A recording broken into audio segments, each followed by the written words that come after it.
Welcome to Sinha commerce classes. अगर आप BCom के स्टूडेंट्स हैं, बीबीए के स्टूडेंट्स हैं और आप बीकॉम में ऑडिटिंग का एग्जाम देने वाले हैं तो ये वीडियो आपके लिए है। इस वीडियो में मैं आपको इंपॉर्टेंट क्वेश्चंस ऑडिटिंग से रिलेटेड बताऊंगा कि कौन कौन सा आपका एग्जामिनेशन में ऑडिटिंग से रिलेटेड क्वेश्चंस आने का पॉसिबिलिटीज है, संभावना है। और उस साथ में तो मैं आपका क्वेश्चंस के बारे में बताऊंगा, साथ में जो भी मैं क्वेश्चंस क्या करूंगा, अभी मैं गेस किया हूं या इंपॉर्टेंट क्वेश्चन है, सभी क्वेश्चंस के बारे में मैं क्या करूंगा, थोड़ा थोड़ा इंफॉर्मेशन क्या करूंगा आपको देते चला जाऊंगा। ऐसा मैं नहीं करूंगा कि बस क्या करूंगा, क्वेश्चन लिख दूंगा, अब बोलेंगे क्या करेंगे आप लोग देख लेंगे। नहीं, क्वेश्चंस तो मैं बताऊंगा और थोड़ा थोड़ा मैं क्या करूंगा, इंफॉर्मेशन दे दूंगा कि आखिर वो क्वेश्चंस का क्या रहा है, यानी आंसर देने का सारा क्वेश्चंस का मैं कोशिश करूंगा। राइट, तो देखिए आपका क्या है, अगर आप बीकॉम के स्टूडेंट्स हैं और ये सब आपका यूनिवर्सिटीज है, जैसे मैंने लिखा है Patna university, Pataliputra university, Magadh university, Veer Kunwar Singh university, Lalit Narayan Mithila universities, Nalanda open university, BN Mandal university या और भी कोई यूनिवर्सिटीज है जिसमें आपको ऑडिटिंग का एग्जाम देना है, तो ये वीडियो आपके लिए है। ये बहुत ही इंपॉर्टेंट वीडियो मैं अपने स्टूडेंट्स के लिए क्या कर रहा हूं, बना रहा हूं। राइट, तो देखिए मैंने लिखा क्या है, ऑडिटिंग। राइट, और लिखा क्या है कि guess questions for your examination. क्या लिखा मैंने, guess question for your examination, यानी अभी जो मैं क्या करूंगा, आपका गेस क्वेश्चन दूंगा, आपका ज्यादा नहीं 13 से 14 क्या करूंगा, मैं आपको गेस क्वेश्चन दूंगा और उसको थोड़ा सा आंसर देने का भी क्या करूंगा, मैं कोशिश करूंगा, शॉर्ट आंसर दूंगा। नहीं तो वीडियो क्या होगा, बहुत लंबा क्या हो जाएगा, बन जाएगा। और हम आशा रखते हैं कि जितने भी मैं गेस क्वेश्चन अभी आपको दूंगा उस सभी का आपके पास पहले से इंफॉर्मेशन है, चाहे आप कॉलेज में पढ़े होंगे, चाहे किसी भी कोचिंग इंस्टीट्यूशन में ऑलरेडी आप पढ़ चुके हैं। लेकिन हम क्या करेंगे, गेस क्वेश्चन के साथ साथ क्या करेंगे, आपको उसके बारे में शॉर्ट इंफॉर्मेशन दे देंगे, क्योंकि आपका थोड़ा बहुत क्या हो जाएगा, वो बातें क्या हो जाएंगी, आपका रिवाइज हो जाएंगी कि क्वेश्चंस का आंसर हो सकता है तो क्या। राइट, तो देखिए मैंने क्या लिखा है, guess question for your examination, और लिखा है सबसे पहला जो आपका क्वेश्चन आने का पूरा संभावना होता है आपके एग्जामिनेशन में, वो क्वेश्चन क्या है, डिफाइन ऑडिटिंग।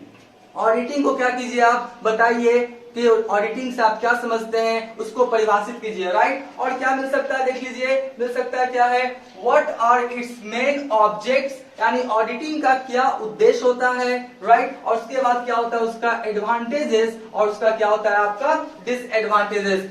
पूरा आपका चांस है कि ये क्वेश्चन आपके एग्जामिनेशंस में आएगा कि ऑडिटिंग से आप क्या समझते हैं, ऑडिटिंग का क्या ऑब्जेक्ट्स होता है, उसके एडवांटेज या डिसएडवांटेज। डिसएडवांटेज को हम लोग क्या बोलते हैं, लिमिटेशन। राइट, डिसएडवांटेज को हम लोग क्या बोलते हैं, लिमिटेशन। इसके बारे में क्या कीजिए, आप बताइए। ठीक है, तो हम क्या करेंगे, थोड़ा सा हम सभी का क्या करेंगे, जितने भी क्वेश्चंस में अभी बताऊंगा सबका थोड़ा थोड़ा क्या करूंगा, मैं आपको उसका आंसर देते हुए चला जाऊंगा। इससे क्या होगा, सारी बातें आपकी रिवाइज हो जाएंगे। राइट, तो देखिए सबसे पहले अगर इस तरह का क्वेश्चन मिले कि ऑडिटिंग से क्या समझते हैं, इसके ऑब्जेक्ट्स, एडवांटेज और क्या करें, लिमिटेशन या डिमेरिट्स के बारे में बताएं, तो सबसे पहले आप देखिए यहाँ पे क्या हुआ, ये एक क्वेश्चन नहीं है, ये कितने क्वेश्चन हो गए आपका, 3 क्वेश्चन। कितने क्वेश्चन हो गए, 3 क्वेश्चन। आप बोलेंगे सर एक ही क्वेश्चन है ना, देखिए होता क्या है, एक क्वेश्चन में जनरली एक क्वेश्चन रहता नहीं है, उसमें 2 या 3 क्वेश्चन क्या होते हैं, इंक्लूड रहते हैं। जैसे मैं समझाने की कोशिश करता हूं, सबसे पहला क्या बन गया, ऑडिटिंग से आप क्या समझते हैं, ये क्वेश्चन हो गया। राइट, उसके बाद बोल रहा है इसका ऑब्जेक्ट्स, एडवांटेज और क्या करें, डिसएडवांटेज के बारे में क्या कीजिए, बताइए। तो एक व्हाट इज ऑडिटिंग, इसका ऑब्जेक्ट्स, एडवांटेज और क्या हो गया आपका डिसएडवांटेज। डिसएडवांटेज को हम लोग लिमिटेशन भी बोल सकते हैं। तो आपका एक क्वेश्चन में कितने क्वेश्चन हो गए, 3-4 क्वेश्चन हो गए। राइट, तो सभी के बारे में आपको लिखना है, ऑडिटिंग के बारे में लिखना है, उसका ऑब्जेक्ट के बारे में, एडवांटेजेस के बारे में और डिसएडवांटेजेस के बारे में आपको लिखना पड़ेगा। तो ध्यान से क्वेश्चंस को समझ जाइएगा कि क्वेश्चन एक है या एक क्वेश्चन में 2 या 3 क्वेश्चन क्या है, इंक्लूड है। राइट, अब देखिए यहाँ पे सबसे पहले आपको क्या लिखना पड़ेगा, मीनिंग ऑफ ऑडिटिंग। क्या लिखना पड़ेगा, मीनिंग ऑफ ऑडिटिंग। ऑडिटिंग का सबसे पहले आप क्या लिखेंगे, अर्थ, उसका क्या लिखेंगे, मीनिंग। जैसे मैं थोड़ा बोलना चाहता हूं कि ऑडिटिंग किसे कहते हैं। ऑडिटिंग एक आपका एग्जामिन होता है या प्रोसेस है जिसके तहत जो भी बुक्स ऑफ अकाउंट्स तैयार किया गया है बिजनेस में, फर्म में या ऑर्गेनाइजेशन में या कंपनी में, जैसे journal, ledger, trial balance, final account, cash book, purchase book, sales return book. तो जो भी आपका बुक्स ऑफ अकाउंट्स तैयार किया गया है उसमें किसी तरह का इरर्स है, मतलब आपका शुद्धियां है, किसी तरह का फ्रॉड हुआ है, धोखाधड़ी हुआ है, या अकाउंटिंग प्रिंसिपल, जो अकाउंटिंग प्रिंसिपल का जो सिद्धांत है उसको फॉलो किया गया या नहीं, इसके बारे में पता लगता है, उसी को हम लोग क्या बोलते हैं, आपका ऑडिटिंग। क्या बोलते हैं हम लोग उसको? ऑडिटिंग। एक बार फिर से, ऑडिटिंग एक एग्जामिन है, एक प्रोसेस, एक प्रक्रिया है जिसके तहत जो भी बुक्स ऑफ अकाउंट्स तैयार किया गया है उसमें किसी तरह का कोई इरर्स है, मिस्टेक्स है, फ्रॉड है, या अकाउंटिंग प्रिंसिपल पे बेस्ड आपका अकाउंटिंग किया गया है या नहीं, इसके बारे में पता लगता है, उसी को हम लोग क्या बोलते हैं, आपका ऑडिटिंग। राइट? तो आप समझ गए होंगे ऑडिटिंग किसे कहते हैं। तो पहले आप मीनिंग लिख देंगे, 4-5 लाइन क्या करेंगे, मीनिंग लिख देंगे, और उसके बाद क्या करेंगे, डिफिनीशन ऑफ ऑडिटिंग, थोड़ा डिफिनीशन भी लिखेंगे। देखिए डिफिनीशन में क्या होगा कि ऑथर द्वारा जो डिफिनीशन दिया गया है कम से कम 1 या 2 क्या करेंगे, जो डिफिनीशन दिया गया किसी ऑथर द्वारा, तो क्या करेंगे, उसको आप क्या करेंगे, लिखेंगे। ऐसे क्या होगा, पॉसिबिलिटीज हो जाएगा आपका एग्जामिनेशन में ज्यादा मार्क्स मिलने का। राइट? तो सबसे पहले क्या लिखेंगे, मीनिंग ऑफ ऑडिटिंग, उसके बाद लिखेंगे डिफिनीशन ऑफ ऑडिटिंग। थोड़ा सा क्या करेंगे, 1-2 ऑथर का 2-3 लाइन वाला क्या करेंगे, याद कर लेंगे। राइट? अब देखिए ये आप लिख दिए, अब उसके बाद आपको क्या लिखना पड़ेगा, एडवांटेजेस या ऑब्जेक्ट्स ऑफ ऑडिट। देखिए मैंने क्या किया, जर्नली ऑब्जेक्ट्स और एडवांटेज को आप एक साथ लेके चलिए, उद्देश्य और लाभ को क्या कीजिए, आप एक साथ लेके चलिए। अभी सब में कैटेगराइज करने का टाइम नहीं है, अभी आपको क्या करना है, स्किल से ज्यादा मार्क्स उठाने का आर्ट को क्या करना है, सीखना है। राइट? तो अगर एडवांटेजेस पूछे तो आप ऑब्जेक्ट्स का पॉइंट्स लिख सकते हैं, कोई दिक्कत नहीं। अगर ऑब्जेक्ट्स पूछे तो आप एडवांटेज का पॉइंट लिख सकते हैं, कोई दिक्कत नहीं है। राइट? तो देखिए हमने क्या किया है, 5 पॉइंट्स को लिया है। हमने क्या बोला अभी कि हर क्वेश्चंस का मैं थोड़ा बहुत आपको इन्फॉर्मेशन देता चला जाऊंगा। आप क्या करेंगे, सब के बारे में और डीपली क्या कीजिएगा, पढ़ लीजिएगा। तो देखिए सबसे पहले बोलता है एडवांटेज या ऑब्जेक्ट्स ऑफ ऑडिटिंग। पहला क्या बोलता है, देखिए पहला बोलता है आपका नॉलेज ऑफ अकाउंटिंग इरर्स। अब ऑडिटिंग हुआ है तो ऑडिटिंग का ऑब्जेक्ट क्या था, सबसे पहला ऑब्जेक्ट यही था ना कि किसी तरह का अकाउंटिंग इरर्स हुआ है, किसी तरह का अकाउंटिंग प्रिंसिपल का जो सिद्धांत है उसको फॉलो नहीं किया गया, तो वो आसानी से क्या होता है, पता चल जाता है। तो पहला एडवांटेज हुआ क्या कि आपको जानकारी मिल जाता है, नॉलेज मिल जाता है, किसी तरह का अकाउंटिंग इरर्स हुआ है तो। राइट? चलिए तो पहला आपका हो गया। दूसरा बोलता है knowledge of true economic position of the business. अगर आपका ऑडिटिंग हुआ है, सारा trading account, PL account, balance sheet बनाया गया है, तो ऑडिटिंग हुआ है तो इसका मतलब वो सब सही है, जनरली मान के चलेंगे सब क्या है, सही है। तो ट्रू इन्फॉर्मेशन आपको पता लग जाता है बिजनेस का फाइनेंशियल पोजीशंस के बारे में, वित्तीय स्थिति के बारे में। ये कैसे पता लगा, bye the help of auditing. Auditing से इस बात का कंफर्मेशन हो गया कि जो भी बुक्स ऑफ अकाउंट तैयार किया गया है, जो भी आपका अकाउंटिंग, जो भी फाइनेंशियल पोजीशंस का इंफॉर्मेशन दे रहा है वो बिल्कुल क्या है, आपका सही है। राइट? तो दूसरा आपका हो गया आपका knowledge of true economic positions of the business. Third बोलता है क्या है, प्रोटेक्शन टू इन्वेस्टर। अब देखिए जो कंपनी में पैसा लगाया, जैसे मान लेते हो कोई जियो कंपनी में लगाया, रिलायंस कंपनी में लगाया, टाटा कंपनी में लगाया, तो इन्वेस्टर क्या है, हम आप हो सकते हैं। किसी भी कंपनी का शेयर्स परचेस करेंगे तो हम उसके क्या होंगे, इन्वेस्टर। तो हम तो क्या किए, कंपनी में पैसा लगा दिए। राइट? अब कंपनी क्या कर रहा है, कोई मैनेजमेंट वाले लोग क्या कर रहे हैं, उसको चला रहे हैं और बोले कि इस साल इतना प्रॉफिट हुआ। तो जो आपका इन्वेस्टर है, जो लाखों करोड़ों रुपया कंपनी में लगाया है, उसको कैसे पता लगेगा कि जो आपका कंपनी जो इन्फॉर्मेशन दे रहा है, जो फाइनेंशियल पोजीशंस के बारे में बता रहा है या प्रॉफिट लॉस क्या कर रहा है, शो कर रहा है, वो सही है या गलत। तो ऑडिटिंग होता है, क्या होता है, ऑडिटिंग जब होता है तो इन्वेस्टर को क्या होता है, एक साइकोलॉजिकल सेटिस्फैक्शन मिलता है कि जो भी आपका कंपनी में फाइनेंशियल एक्टिविटीज हो रहा है, जो भी प्रॉफिट लॉस शो कर रहा है वो बिल्कुल क्या है, सही है। तो एक तरह से बताइए इन्वेस्टर को क्या हुआ, एक तरह से प्रोटेक्शन मिला ना ऑडिटिंग की सहायता से, कि जो अभी आपका बिजनेस में या कंपनी में जो भी आपका बुक्स ऑफ अकाउंट तैयार किया जा रहा है वो बिल्कुल क्या है, सही है। तो इन्वेस्टर को कैसे पता लगेगा, वो तो हम आप लोग हैं, मार्केट में रहने वाले लोग हैं। राइट? तो ये भी आपका क्या हुआ, एडवांटेजेस या ऑब्जेक्ट बोल सकते हैं। उसके बाद बोलता है एंड ऑफ करप्शन। देखिए जहां ऑडिटिंग होता है तो वहां का जो एम्प्लॉय होता है, जो अकाउंटेंट होता है, वो किसी तरह का आपका धोखाधड़ी करने से क्या होता है, बचता है। नहीं तो उसको पता है कि ऑडिटिंग होगा और अगर हम धोखाधड़ी किए हैं, हम क्या किए, गबन वगैरह किए हैं, तो वो क्या करेगा, फाइंड आउट कर लेगा, तो हमको क्या उसका पनिशमेंट मिल सकता है। तो कर्मचारी क्या करता है, धोखाधड़ी से क्या होता है, बचता है, क्योंकि उसको पता है कि ऑडिटिंग इस संस्था में होता है। तो ये बोलता है क्या है, एंड ऑफ करप्शन। करप्शन का क्या हो जाता है, एंड हो जाता है, समाप्त हो जाता है, राइट। तो ये कैसे होता है, by the help of auditing. उसके बाद बोलता क्या है, audited accounts are more reliable. देखिए, जो आपका बुक्स ऑफ अकाउंट ऑडिट हुआ है और जो बुक्स ऑफ अकाउंट ऑडिट नहीं हुआ है, कौन ज्यादा आपका अच्छा माना जाएगा, जो ऑडिटिंग हुआ है। ऑडिटिंग हुआ है इसका मतलब क्या है कि सारा चीज जो आपका बुक्स ऑफ अकाउंट तैयार किया गया है उसको चेक कर लिया गया है। तो चेक कर लिया गया है तो ज्यादा आपका क्या होगा, रिलायबल होगा। और वैसा मान लेते हैं कि आपका बुक्स ऑफ अकाउंट जो सिर्फ तैयार किया गया अकाउंटेंट के द्वारा और उसका ऑडिटिंग करवाया नहीं गया, तो ज्यादा आपका अच्छा माना नहीं जाएगा, ज्यादा रिलायबल माना नहीं जाएगा, राइट। उसके बाद क्या बोलता है, डिसएडवांटेजेस या लिमिटेशन ऑफ ऑडिट। ये क्या था, आपका एडवांटेजेस था या ऑब्जेक्ट था। 5 पॉइंट नहीं लिखना है, इसमें और भी सारा पॉइंट लिखना है। कम से कम आपको 5 पेज लिखना है, 5 पन्ना नहीं, 5 पेज। ऐसे आपका जैसे पेज हुआ, जैसे मान लेते आपको समझाना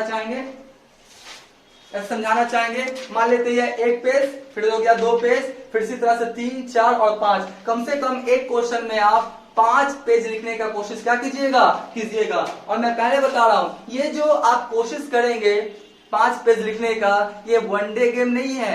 आप क्या करेंगे, लिखने का प्रैक्टिस करेंगे, घर पे क्या करेंगे, लिखने का पूरा प्रैक्टिस करेंगे।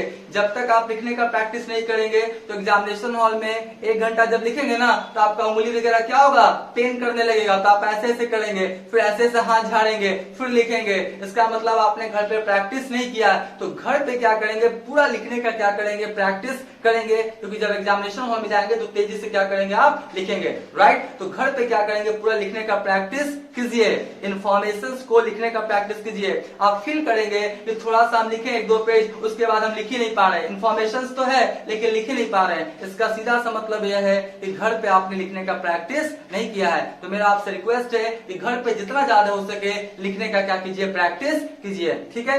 तो चलिए, आपका क्या हुआ, कुछ आपका क्या बोलता है, डिसएडवांटेजेस या इसी को क्या बोलते हैं, लिमिटेशन ऑफ ऑडिटिंग। क्या बोलता है, क्या आपका डिसएडवांटेज है, पहला बोलता है और auditing can't give 100% of guarantee of accuracy. बिल्कुल सही बात है। अगर ऑडिटिंग हुआ इस बात का 100% गारंटी नहीं है कि जो बुक्स ऑफ अकाउंट्स है उसमें किसी तरह का एरर्स बचा नहीं होगा, फ्रॉड्स बचा नहीं होगा। तो आपका ऑडिटिंग करने के बावजूद भी आपका जो बुक्स ऑफ अकाउंट्स है उसमें एरर्स, फ्रॉड्स मिल जाते हैं। तो एक तरह का क्या हुआ, डिसएडवांटेज हुआ, ये क्या हुआ, आपका लिमिटेशन हुआ, राइट। उसके बाद बोलता है not possible to locate all the misappropriations. मतलब हर तरह का जो गबन हुआ है, धोखाधड़ी हुआ है, सबको ऑडिटिंग की सहायता से फाइंड आउट करना ये पॉसिबल नहीं होता है। देखिए, ऑडिटिंग कौन करता है, ह्यूमन, हम आप लोग करते हैं, कोई पर्सन करता है। तो कोई जब पर्सन करेगा तो आपका उससे गलती हो जाएगा। ऐसा नहीं कि सारी चीजों को क्या करेगा, वो लोकेट कर पाएगा। तो 2 आपका क्या लिखा है मैंने, लिमिटेशन लिखा है कि 100% गारंटी नहीं है एक्यूरेसी का, और गबन होने का भी संभावना बना हुआ रहता है ऑडिटिंग होने के बावजूद भी, राइट। इसमें 2-3 पॉइंट्स और लिखेंगे, ठीक है। उसके बाद ये क्वेश्चन बन गया, ये क्वेश्चन क्या हो गया आपका, बन गया कि डिफाइन ऑडिटिंग, इसके मेन ऑब्जेक्ट्स, एडवांटेज और डिसएडवांटेज। अब हम लोग दूसरा क्वेश्चन की ओर चलेंगे। दूसरा क्वेश्चन कौन है, देखिए, accounting begins where bookkeeping ends. मतलब बोलता है अकाउंटिंग वहां से शुरू, अकाउंटेंसी वहां से शुरू होता है जहां से बुक कीपिंग क्या होता है, खत्म होता है, right. And auditing begins where accountancy, यानी कहने का मतलब है जहां से बुक कीपिंग खत्म होता है वहां से आपका अकाउंटेंसी शुरू होता है, और जहां से अकाउंटेंसी खत्म होता है वहां से ऑडिटिंग क्या होता है, शुरू होता है। तो देखिए, इसमें आपको थोड़ा सा डेटा लिखना पड़ेगा। बुक कीपिंग किसे कहते हैं, आपको पता है ना, आपको पता होना चाहिए कि जर्नल से लेजर तक का जो काम होता है ना, जर्नल से लेजर, मतलब जो भी ट्रांजैक्शन की सहायता से जर्नल में आप डेबिट और क्रेडिट के माध्यम से आप ट्रांजैक्शन को रिकॉर्ड कर रहे हैं। उसके बाद आप क्या बनाएंगे, लेजर में क्या करेंगे, पोस्टिंग करेंगे, टोटलिंग करेंगे, बैलेंसिंग करेंगे। ये सब क्लास 11 में सिखाया जाता है, राइट। तो जर्नल से लेजर तक जो काम होता है ना, उसी को हम लोग क्या बोलते हैं, आपका बुक कीपिंग। क्या बोलते हैं हम लोग, बुक कीपिंग। और लेजर के बाद आप पढ़े होंगे क्या बनाते हैं हम लोग, ट्राई बैलेंस। क्या बनाते हैं हम लोग, ट्राई बैलेंस। उसके बाद क्या बनाते हैं, फाइनल अकाउंट। क्या बनाते हैं हम लोग, फाइनल अकाउंट। तो ट्राई बैलेंस से फाइनल अकाउंट तक का जो काम होता है उसी को हम लोग क्या बोलते हैं, अकाउंटेंसी। क्या बोलते हैं हम लोग, अकाउंटेंसी, राइट। तो जर्नल से लेजर तक बुक कीपिंग, तो उसमें पूरा लिखिएगा जर्नल के बारे में, लेजर के बारे में, टोटलिंग, पोस्टिंग, बैलेंसिंग, ये सब का जिक्र कीजिएगा, राइट। और उसके बाद क्या कीजिएगा, ट्राई बैलेंस से लेके फाइनल अकाउंट। फाइनल अकाउंट में हम लोग क्या क्या बनाते हैं, trading account, profit and loss account, balance sheet, ये सब बनाते हैं। तो सबका क्या कीजिएगा, जिक्र कीजिएगा। तो आपका जर्नल से लेकर फाइनल अकाउंट तक बन गया।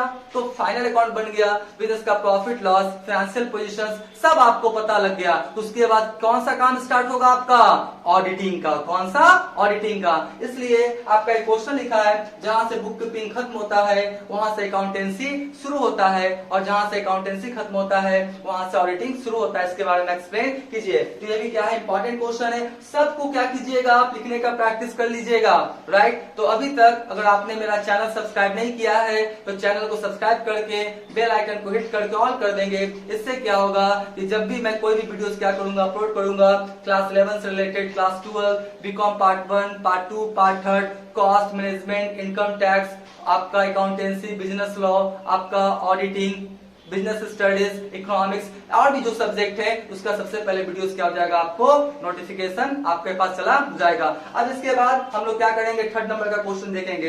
एक बार मैं बोल देना चाहूंगा, वीडियो थोड़ा लंबा होगा, इसलिए होगा कि मैं सिर्फ क्वेश्चंस नहीं बता रहा हूं, मैं क्वेश्चंस के साथ उसका आंसर भी, शॉर्ट आंसर क्या कर रहा हूं, दे रहा हूं, ठीक है। तो अब हम लोग क्या करेंगे, 3rd क्वेश्चन को देखेंगे।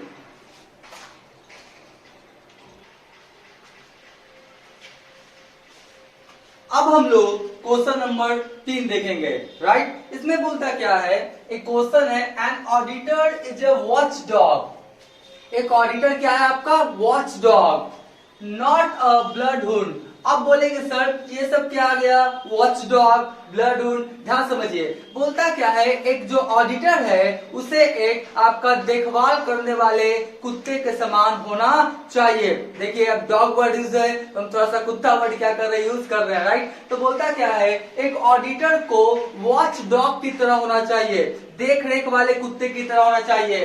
ब्लड हुंड, शिकारी कुत्ते के समान होना नहीं चाहिए। अब आप बोलेंगे सर ये आपका वॉच डॉग क्या होता है, ब्लड हुंड शिकारी कुत्ता क्या होता है। थोड़ा सा इसके बारे में भी क्या कीजिएगा, आप लिख दीजिएगा कि वॉच डॉग किसे कहते हैं और ब्लड हुंड शिकारी कुत्ता किसे कहते हैं। ध्यान समझिए, जैसे 2 तरह का आपका कुत्ता के बारे में जिक्र किया, डॉग के बारे में जिक्र किया। पहला कौन है आपका, वॉच डॉग, और दूसरा क्या, ब्लड हुंड। देखिए जैसे आप देखे होंगे बहुत सारे लोग क्या करते हैं, डॉग को, कुत्ता को अपने घर में क्या करते हैं, वो पालते हैं, राइट। तो डॉग को जब क्या करते हैं, वो अपने घर में पालते हैं, तो डॉग भी 2 तरह का होता है, राइट। एक क्या होगा कि जैसे ही कोई नया व्यक्ति आएगा ना, तो नया व्यक्ति जैसे ही देखेगा कौन, आपका डॉग, तो क्या करेगा, भौंकना क्या करेगा, बार्किंग करना क्या करेगा, शुरू कर देगा। तो समझ जाएगा उसका मालिक कि कोई लगता है नया व्यक्ति आया है, इसलिए मेरा डॉग क्या कर रहा है, उस पर भौंक रहा है, बार्किंग कर रहा है, राइट। और एक होता है क्या कि जैसे ही कोई नया व्यक्ति को देखा उसको जाके क्या करता है, काट लेता है, उसको जाके क्या करता है, लहूलुहान कर देता है, राइट। तो क्या कहलाएगा आपका, ब्लड हुंड, राइट। तो यहाँ पे आप समझिएगा कि एक ऑडिटर को आपका वॉच डॉग की तरह होना चाहिए। जैसे ऑडिटर गया किसी कंपनी में, ऑर्गेनाइजेशन में, बुक्स ऑफ अकाउंट्स को क्या कर रहा है, ऑडिटिंग कर रहा है, और कोई कर्मचारी से गलती हुआ, कोई कर्मचारी से क्या हुआ, गलती हुआ, तो उसका जो बिजनेस का ऑनर को जाके क्या करेगा, देखिए मिस्टर राज जो आपका एम्प्लॉय है वो क्या किया, गलती किया, बहुत ज्यादा गलती किया है, आप उसको नौकरी से क्या कीजिए, हटा दीजिए। तो इस तरह से अगर बोलेगा तो बताइए वो शिकारी कुत्ते के समान काम किया ना, वो जो मिस्टर राज है वो तो नौकरी से चला जाएगा, तो उसको प्रॉब्लम होगा ना। वो जानबूझ के गलती नहीं किया है, इंसान का नेचर होता है गलती करना, राइट। और उसी तरीका से क्या करेगा, गलती तो किया है मिस्टर राज, आपका जो बिजनेस का ऑनर उसको इस बात को सूचित भी करना है, इन्फॉर्म भी करना है। तो ऑडिटर जाएगा किसके पास, जो बिजनेस का ऑनर है उसके पास जाएगा और बोलेगा कि देखिए जो मिस्टर राज है वो बहुत ज्यादा गलती कर रहा है, आप उसको क्या कीजिए, थोड़ा सा क्या कीजिए, उसको इंस्ट्रक्ट कीजिए, उसको थोड़ा सा क्या कीजिए, आप प्रॉपर गाइड कीजिए, राइट। तो इससे क्या हुआ कि जो बिजनेस का ऑनर है उसके तहत भी बात पता लग गया कि मिस्टर जो राज है वो गलती करता है, राइट। और आपका मिस्टर राज का नौकरी वगैरह क्या हो गया, बच गया। तो वही बोलता है कि जो आपका ऑडिटर है उसे वॉच डॉग की तरह होना चाहिए। ऐसा नहीं कि कोई कर्मचारी गलती किया बेचारा से, उसको क्या किया, मगर माली उसको क्या किया, आपका बिजनेस के ऑनर को बोल के उसका नौकरी क्या किया, नौकरी से हटा दिया। तो उसे काली कुत्ते के समान काम किया ना, और मालिक को क्या किया, इन्फॉर्म कर दिया कि आपका कर्मचारी गलती करता है, आप उससे क्या करें, डांटे, उसे इंस्ट्रक्ट करे, राइट। तो इसी सेंस में बोला गया है कि ऑडिटर को एक आपका वॉच डॉग की तरह होना चाहिए, शिकारी कुत्ते के समान होना नहीं चाहिए। इसके बारे में क्या कीजिएगा, आप सुंदर ढंग से क्या कीजिएगा, लिख दीजिएगा। मैं क्या कर रहा हूं, बेसिक जो क्वेश्चंस का आंसर है जो आपके दिमाग में आ जाए उसके बारे में एक्सप्लेन करता चला जा रहा हूं, राइट। अब देखिए बोलता क्या है, accountancy is necessity while auditing is luxury. ये भी आपका इंपॉर्टेंट क्वेश्चन है। देखिए बोलेगा अकाउंटेंसी क्या है, जरूरी है। अकाउंटेंसी क्या है, जरूरी है, नेसेसिटी है, उसका आवश्यकता है। ऑडिटिंग इज लग्जरी, ऑडिटिंग क्या है आपका, लग्जरी है, विलासित है ना। तो आपको पहले समझना पड़ेगा, इस वर्ड को थोड़ा सा क्या कीजिएगा, समझाइएगा कि नेसेसिटी क्या होता है, लग्जरी क्या होता है, पर्सनल लाइफ से रिलेटेड। जैसे मान लेते हैं कि गर्मी का समय है, ठीक है, गर्मी का समय है तो आप पंखा से भी क्या कर सकते हैं, सीलिंग फैन से भी काम चला सकते हैं। तो क्या हुआ आपका कि गर्मी लग रहा है तो पंखा तो होना चाहिए, फैन तो होना चाहिए, राइट। लेकिन बोलता है नहीं, हम एयर कंडीशनर लगाएंगे, हम क्या लगाएंगे, एयर कंडीशन ही लगाएंगे, जबकि उसका फाइनेंशियल पोजीशन स्ट्रांग नहीं है। फाइनेंशियल पोजीशन स्ट्रांग है, पैसा वाला है तो लगा ले एसी, कोई दिक्कत नहीं है। लेकिन वो क्या करता है, 10-15 हजार 20 हजार पर मंथ कमाता है और उसमें और भी बहुत तरह का खर्च होगा, तो बोलता है हम एसी ही लगाएंगे। तो क्या हो गया आपका, लग्जरी। क्या हो गया आपका, लग्जरी। अरे 10 से 15 हजार से मोबाइल से भी काम चल जाएगा। अब बोलेगा लेंगे तो एप्पल का ही लेंगे, 50 हजार 1 लाख वाला ही लेंगे। आप लीजिए, कोई दिक्कत नहीं है कि आपका फाइनेंशियल स्ट्रेंथ उस तरह का है, अगर है तो लीजिए, नहीं है तो लेने की जरूरत नहीं है, राइट। तो बोलता क्या है, नेसेसिटी। अकाउंटेंसी तो नेसेसिटी है कि अगर आपका अकाउंटेंसी नहीं होगा तो जो भी आपका बुक्स ऑफ अकाउंट्स कैसे बनेगा, journal ledger trial balance final account कैसे बनेगा, बिजनेस का प्रॉफिट लॉस कैसे पता लगेगा, बिजनेस का फाइनेंशियल पोजीशन कैसे पता लगेगा। तो ये सब करने के लिए अकाउंटेंसी तो जरूरी होता है, नेसेसिटी है, राइट। लेकिन बोलता है ऑडिटिंग इज लग्जरी। तो इसको थोड़ा समझाइएगा कि अगर छोटा बिजनेस है जहां पे नंबर ऑफ ट्रांजैक्शंस क्या होते हैं, कम होते हैं, सोल ट्रेड पार्टनरशिप में हम लोग रख लेंगे, तो सोल ट्रेड पार्टनरशिप में जनरली क्या होता है, नंबर ऑफ ट्रांजैक्शंस क्या होता है, कम होता है, तो वहां पे ऑडिटिंग करवाना जरूरी नहीं है। हाँ, अगर ट्रांजैक्शंस का वॉल्यूम ज्यादा है तो ऑडिटिंग आप करवाइए, कोई दिक्कत नहीं है। लेकिन कंपनी में क्या होगा, आपको ऑडिटिंग करवाना क्या होता है, कंपल्सन होता है, आपका ऑडिटिंग करवाना पड़ेगा ही पड़ेगा। तो इसको आप इस तरह से लिख सकते हैं कि आपका जो अकाउंटेंसी है, चाहे आपका सोल ट्रेड बिजनेस रहे, पार्टनरशिप या कंपनी, छोटा ट्रांजैक्शन हो या बिग लेवल पे ट्रांजैक्शन हो, आपका अकाउंटेंसी तो नेसेसिटी होगा ही होगा, राइट। लेकिन अगर छोटा ट्रांजैक्शन है, छोटा बिजनेस है और जहां पे नंबर ऑफ ट्रांजैक्शंस कम होते हैं वहां पे ऑडिटिंग करवाना जरूरी नहीं है। हाँ, अगर आपका बिग वॉल्यूम में ट्रांजैक्शन होता है, कंपनी का केस है, तो वहां पे ऑडिटिंग करवाना क्या होता है, जरूरी हो जाता है, ठीक है। तो आप इसको क्या करेंगे, से क्या करेंगे, समझा देंगे।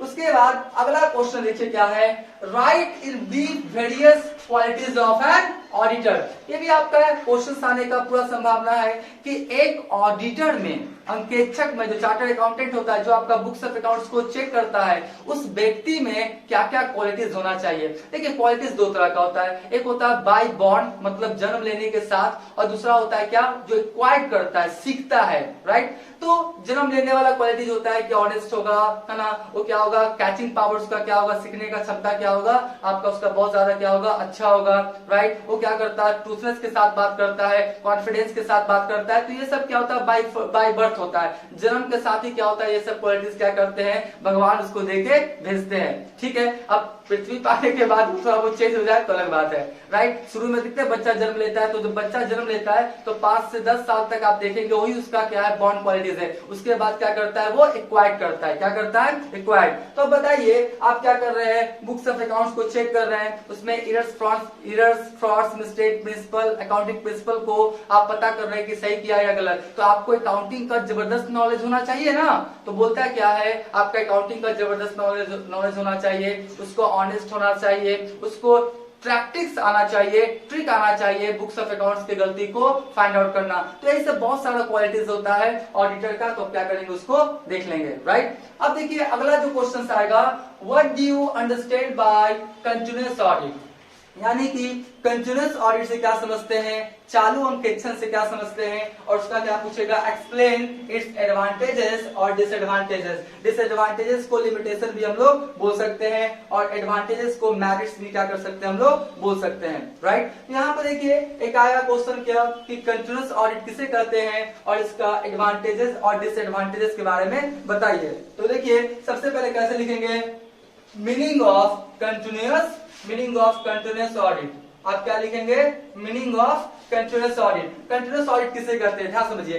कंटिन्यूअस मतलब जो आपका लगातार बार बार होते रहता, तो ऐसा ऑडिट जो एक बिजनेस ऑर्गेनाइजेशन में एक निश्चित समय अंतराल के बाद बार बार होते रहता है, उस तरह का ऑडिट को कौन सा ऑडिट बोलते हैं हम लोग, कंटिन्यूअस ऑडिट। कौन सा बोलते हैं हम लोग उसको, कंटिन्यूअस ऑडिट। एक बार फिर से, वैसा ऑडिट जो बिजनेस ऑर्गेनाइजेशन में एक निश्चित समय अंतराल के बाद बिजनेस में लगातार होते रहता हो, उस ऑडिट को कौन सा ऑडिट बोलते हैं हम लोग, कंटिन्यूअस ऑडिट। जैसे मान लेते हैं कि हर मंथ ऑडिट हो रहा है, हर मंथ जनवरी फरवरी मार्च अप्रैल, तो कौन सा ऑडिट कहलाएगा, कंटिन्यूअस ऑडिट। हर 2-2 महीना पे हो रहा है तो कौन सा ऑडिट कहलाएगा, कंटिन्यूअस ऑडिट। हर 3-3 महीना पे हो रहा है तो कौन सा ऑडिट कहलाएगा आपका, कंटिन्यूअस ऑडिट या क्वार्टरली ऑडिट जिसको क्या किया जाता है, बोला जाता है। तो एक निश्चित समय अंतराल के बाद बार बार अगर ऑडिटिंग हो रहा है तो कौन सा ऑडिटिंग कहलाएगा, वो कंटिन्यूअस ऑडिट, ठीक है। अब देखिए यहाँ पे आपका उसका क्या लेंगे हम लोग, एडवांटेजेस, और फिर क्या पढ़ेंगे हम लोग उसका डिसएडवांटेजेस। देखिए मैं बार बार बोल रहा हूँ, मैं क्या कर रहा हूँ, सिर्फ आपको गेस क्वेश्चन नहीं बता रहा हूँ, गेस क्वेश्चन के साथ उसका शॉर्ट आंसर देने का कोशिश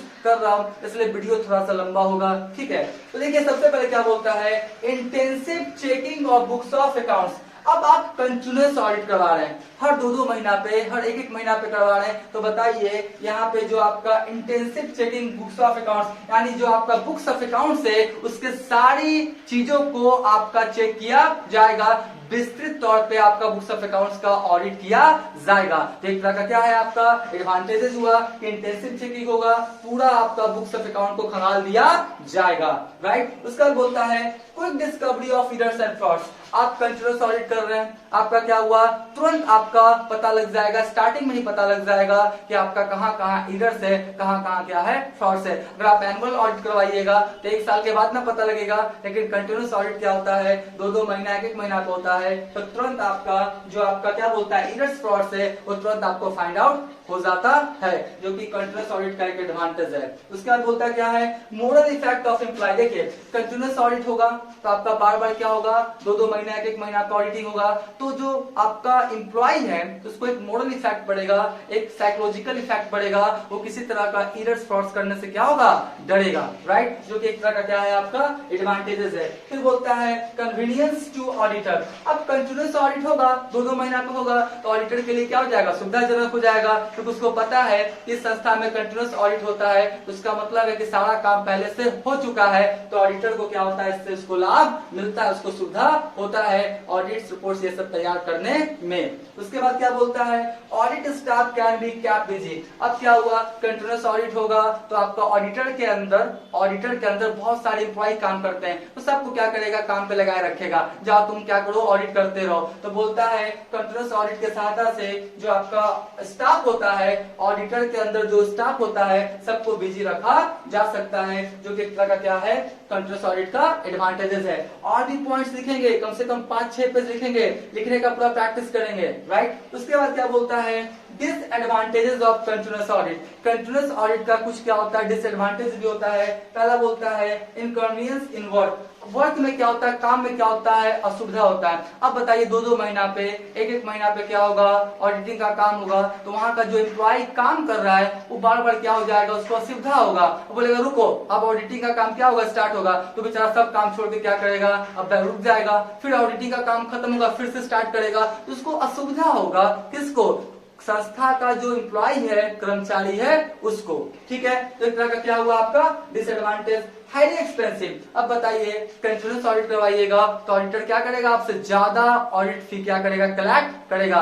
बिजनेस ऑर्गेनाइजेशन से ऑडिटर ज्यादा क्या करेगा, हाईली फी क्या करेगा, लेगा, ठीक है। तो क्या हुआ, हाईली एक्सपेंसिव, ये भी तरह का क्या डिसएडवांटेज है। Less effectiveness of the auditor. देखिए अब देखिए बार बार ऑडिटर आएगा, 2-2 महीना 1-1 महीना पे क्या होगा ऑडिटिंग करेगा, तो जो संस्था का कर्मचारी है वो ज्यादा उसको वैल्यू देगा नहीं। ऐसे एक छोटा सा एग्जांपल मैं देना चाहूंगा प्रैक्टिकली। आप किसी के घर बार बार जाते हैं, 2-2 दिन 1-1 दिन पे जाते हैं, तो आपका इंपॉर्टेंस क्या हो जाएगा, कम जाएगा। हाँ, महीना में, 2 महीना में, 6 महीना में, साल भर में अगर एक बार जाएंगे उस समय आपका इंपॉर्टेंस क्या होगा, ज्यादा होगा। तो इस सेंस यहाँ पे आपका बार बार कंटिन्यूस ऑडिट हो रहा है, ऑडिटर आ रहा है, तो जो संस्था का कर्मचारी है उसमें क्या होता है, ऑडिटर के प्रति कुछ ज्यादा आपका उसका ऐसा रहता नहीं है, उसको लगता है ऑडिटर है तो है, मेरा क्या कर लेगा, राइट। तो आपका क्या होता है, इफेक्टिवनेस जो ऑडिटर का है वो क्या होता है, आपका कम जाता है, जो कि एक तरह का क्या है, डिसएडवांटेज है। फिर बोलता है decrease in efficiency of the employees. अब जैसे मैंने बोला ना कि कंटिन्यूस ऑडिट होगा, ऑडिटिंग का काम शुरू, तो कर्मचारी क्या करेगा, अपना काम रोक देगा, तो उसका जो एम्प्लॉय है, बिजनेस ऑर्गेनाइजेशन का जो एम्प्लॉय है, उसका कार्य करने का जो क्षमता है उसमें क्या जाएगा, कमी आ जाएगा। क्या जाएगा, कमी, क्योंकि वो स्टार्ट किया फिर रोक दिया, फिर स्टार्ट किया फिर रोक दिया, फिर स्टार्ट किया फिर रोक दिया। तो कर्मचारी का जो एफिशिएंसी क्या होता है, कंटिन्यूअस ऑडिट की सहायता से क्या होता है, घट जाता है, जो कि कंटिन्यूअस ऑडिट का क्या है, एक डिसएडवांटेज है, राइट। तो हमने कितने क्वेश्चन देख लिए, 6। इसके बाद हम लोग और भी क्वेश्चन देखते हैं।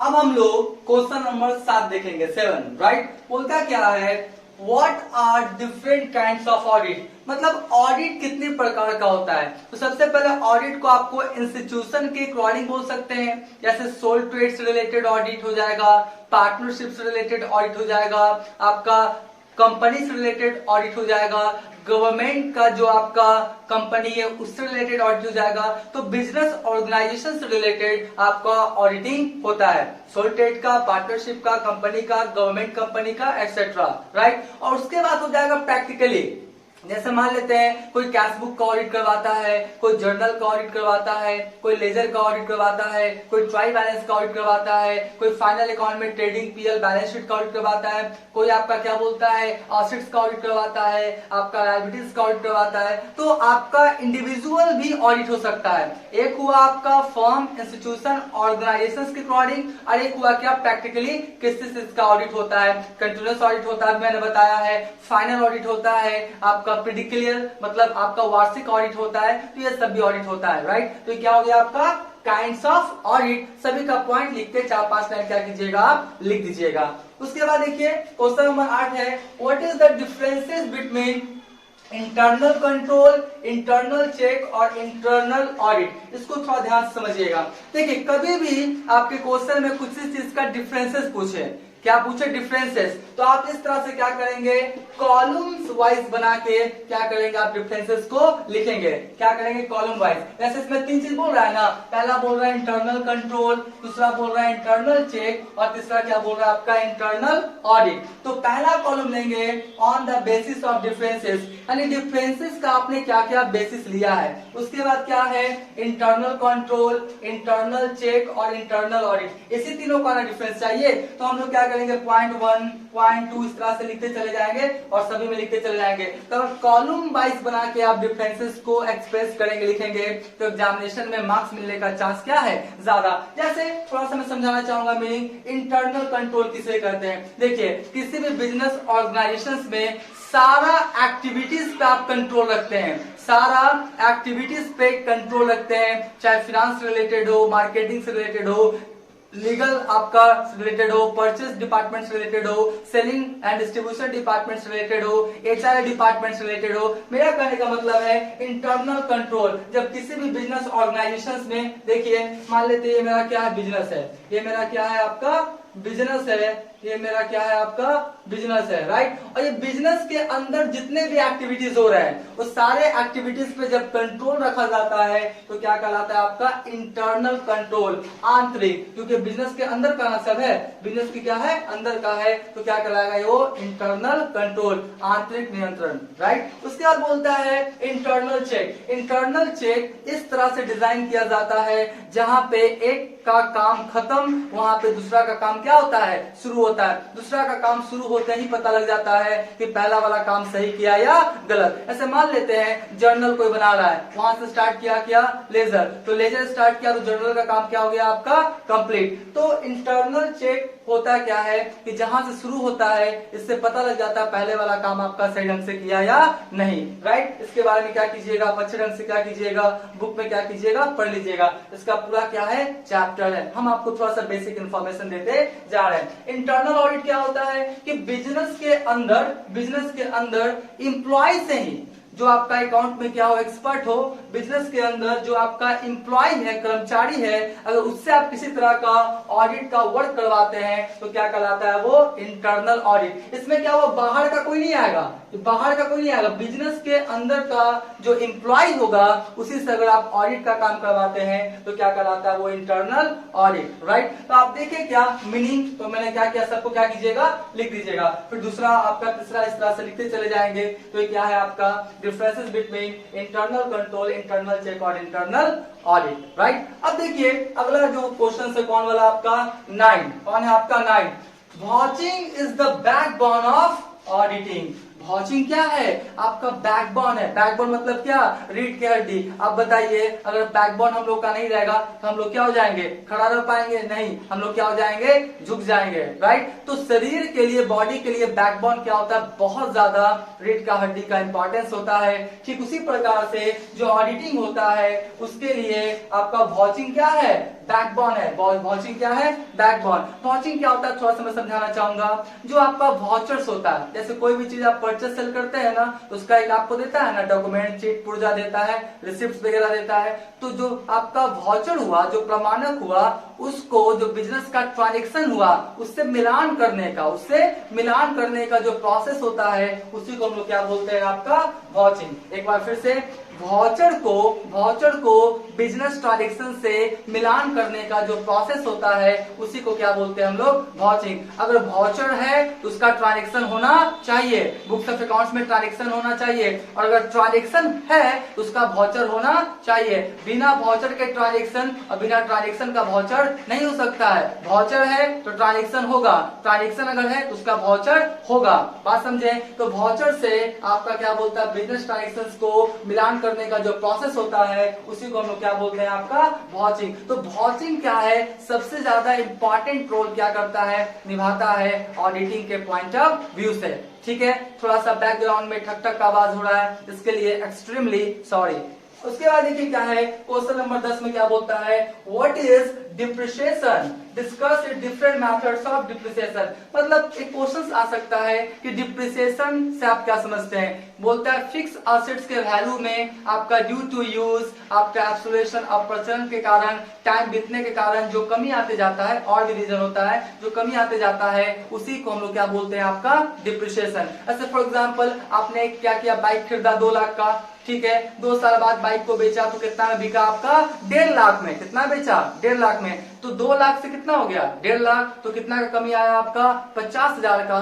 तो बोलता है जब फिक्स एसेट्स के वैल्यू में जो कमी आता है, यूज के कारण, टाइम बीतने के कारण, अप्रचलन होने के कारण, टूट फूट के कारण, वियर एंड टियर, और भी रीजन होता है, तो जितना कमी आया उसी को क्या बोलते हैं हम लोग, डिप्रिसिएशन। और डिप्रिसिएशन को कैलकुलेट करने का आपका 10 से 12 मेथड है। फिक्स इंस्टॉलमेंट मेथड है, या आपका ओरिजिनल कॉस्ट मेथड है, डिमिनिशिंग बैलेंस मेथड है, आपका मशीन आवर रेट मेथड है, किलोमीटर मेथड है। ये सब क्या कीजिएगा, आप देख लीजिएगा, ये भी आपका क्वेश्चन एग्जामिनेशन में भी पूछा जा सकता है। उसके बाद बोलता है क्या है, राइट शॉर्ट नोट्स। आपको क्या करना है, कुछ शॉर्ट नोट्स क्या कीजिएगा, आप देख लीजिएगा। जैसे कैपिटल रिजर्व किसे कहते हैं, कैपिटल प्रॉफिट का जब कुछ पार्ट अलग करके रख देते हैं, कैपिटल प्रॉफिट का जब कुछ पार्ट को हम लोग रिजर्व करके रख देते हैं या अलग करके रख देते हैं, उसी को क्या बोलते हैं हम लोग, कैपिटल रिजर्व, राइट। उसके बाद बोलता है जनरल रिजर्व। बोलता है प्रॉफिट का कुछ पार्ट जब हम लोग अलग करके रख देते हैं किसी भी काम के लिए, उसे हम लोग क्या बोलते हैं, आपका जनरल रिजर्व। याद रखिएगा,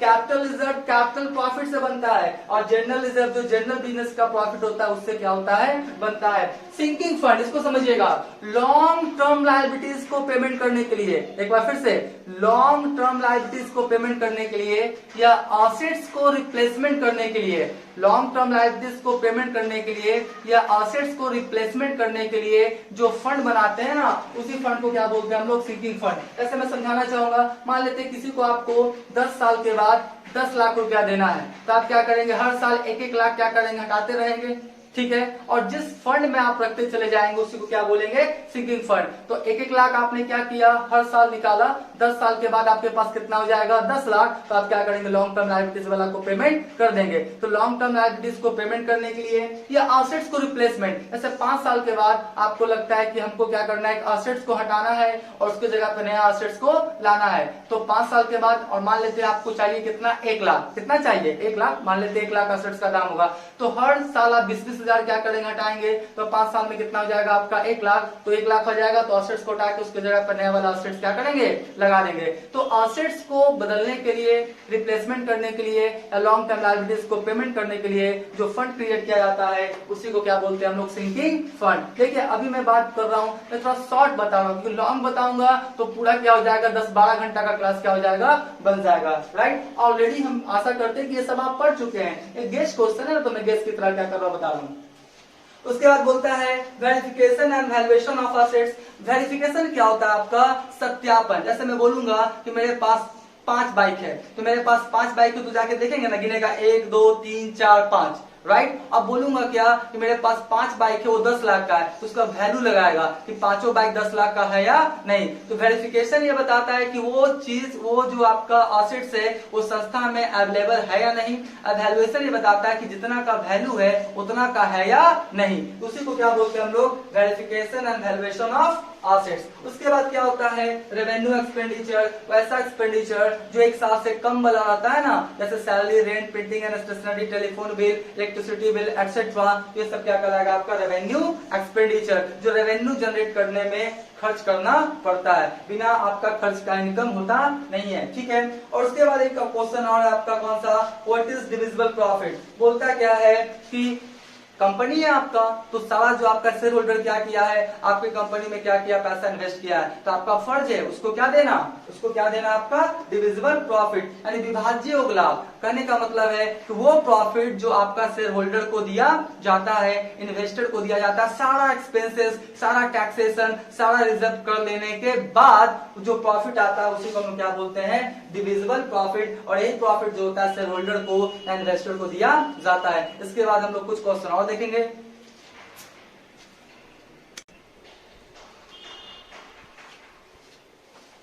अब हम लोग क्वेश्चन नंबर 13 देखेंगे। बोलता क्या है, what is investigation, what are its importance and objects. पूछेगा आपका कि इन्वेस्टिगेशन से क्या समझते हैं, अनुसंधान। तो देखिए किसी विशेष पर्पस के लिए जब आप क्या करते हैं, कोई काम करते हैं, उसी को क्या बोलते हैं हम लोग, इन्वेस्टिगेशन। और जैसे ही वो काम संपन्न हो जाता है तो इन्वेस्टिगेशन क्या हो जाता है आपका, बंद हो जाता है, राइट। तो आपका क्या हुआ, जैसे आपको देखना है कि मेरा जो है आपका, जो आपका असेट्स है, असेट्स रिलेटेड आप क्या करवाते हैं, आपका ऑडिटिंग करवाते हैं, तो क्या कहलाएगा आपका, इन्वेस्टिगेशन। क्योंकि असेट्स का ऑडिटिंग कंप्लीट हो जाएगा तो इन्वेस्टिगेशन क्या हो जाएगा, बंद हो जाएगा, रुक जाएगा। तो मेरा कहने का मतलब है किसी विशेष पर्पस के लिए जब आप कुछ करवाते हैं, ठीक है, और वो काम आपका कंप्लीट हो जाता है, तब उस काम को क्या किया जाता है, बंद कर दिया जाता है। उसी को हम लोग क्या बोलते हैं, आपका इन्वेस्टिगेशन, अनुसंधान। ऐसा नहीं होता है किसी का, आप देखे होंगे कि किसी का क्या हुआ, मर्डर हो गया, तो क्या करता है सीबीआई या जो पुलिस क्या करता है, इन्वेस्टिगेशन करता है, और उस केस को जब सॉल्व कर देता है तो आपका इन्वेस्टिगेशन क्या होता है, आपका बंद हो जाता है। तो किसी भी स्पेशल पर्पस के लिए जब आपका कोई भी काम करवाया जाता है उसी को क्या बोलते हैं हम लोग, इन्वेस्टिगेशन, राइट। और उसका आप क्या देख लेंगे, objects and importance. Objects and importance क्या करेंगे, पढ़ लेंगे। तो ये भी क्वेश्चन आ सकता है मे भी। उसके बाद क्या है, what is audit programme, how should it be kept. Audit programme क्या होता है, एक प्रोग्राम होता है, एक रूपरेखा होता है, ऐसे बोल सकते हैं। तो इस प्रकार का क्या होता है आपका, डॉक्यूमेंट्स और पेपर होता है, एक डॉक्यूमेंट्स और पेपर होता है जिसके तहत ऑडिटर को पता लगता है कि मेरा कितना काम हो चुका है, मतलब ऑडिटिंग का कितना काम संपन्न हो चुका है। ऑडिट प्रोग्राम का एक फॉर्मेट होता है जिसके सहायता से ऑडिटर क्या होता है, ऑडिटिंग से रिलेटेड तमाम तरह का इंफॉर्मेशन उसको मिलते रहता है। एक बार ऑडिट प्रोग्राम देख के ऑडिटर क्या होता है, ऑडिटिंग का कैसा प्रोग्रेस है, कितना काम हुआ, कितना काम बाकी है, सारी बातें उसे पता चल जाता है। तो ऑडिट प्रोग्राम किसे कहते हैं आप समझ गए होंगे। उसके बाद जो अगला है बोलता क्या है आपका, हाउ वुड ऑडिट ऑन, हाँ देखिए आपका बोलेगा कि एजुकेशनल इंस्टीट्यूशन का आप कैसे ऑडिट करेंगे, सिनेमा कंपनी का कैसे ऑडिट करेंगे, होटल का कैसे ऑडिट करेंगे, तो ये सब आपका आ सकता है। तो आप क्या करेंगे, किसी का भी ऑडिट करेंगे तो आप दो बातें ध्यान रखेंगे कि इसका इनकम का क्या स्रोत है और एक्सपेंसेस का क्या स्रोत है। जैसे आपका एजुकेशनल इंस्टीट्यूशन है, उसका इनकम का स्रोत क्या होगा, फी, क्या होगा फी, या कहीं से डोनेशन वगैरह मिला, स्कूल कॉलेजेस है तो यही सब ना होगा। तो आप क्या करेंगे, इनकम एक्सपेंसेस के स्रोतों को क्या करेंगे, देखेंगे और उसी पे क्या करेंगे, उसी का आप ऑडिटिंग करेंगे। तो आपका हो जाएगा how would you audit on educational institution, cinema company या होटल। उसके बाद बोलता है व्हाट इज टेस्ट चेकिंग। एक क्वेश्चन आपका आ गया कि टेस्ट चेकिंग से क्या समझते हैं, explain its merits and demerits. Test checking क्या होता है, जैसे मैं छोटा सा एग्जांपल देना चाहूंगा।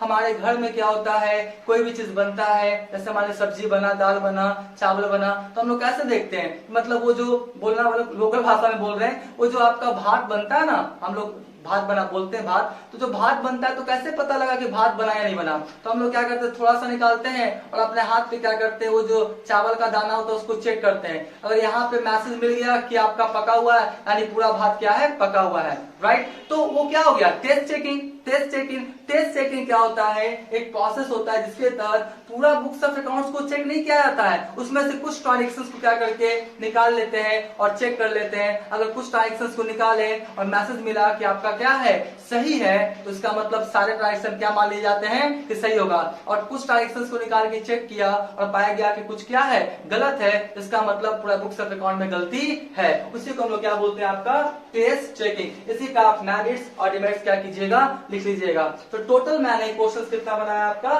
16, और मैंने जहां तक कोशिश किया आपका कि मैं इसका क्वेश्चन के साथ शॉर्ट आंसर क्या किया मैंने दिया। बस आपको क्या करना है, राइटिंग स्पीड क्या करना, बनाना है। घर पे क्या कीजिए, खूब लिखने का क्या कीजिए, कोशिश कीजिए। एक क्वेश्चन में 2 या 3 क्वेश्चन छिपा हुआ रहता है, उसको क्या कीजिए, आप पकड़िए, उसको देखिए और लिखने का क्या कीजिए, कोशिश कीजिए, राइट। तो आज का क्लास यहीं समाप्त करते हैं।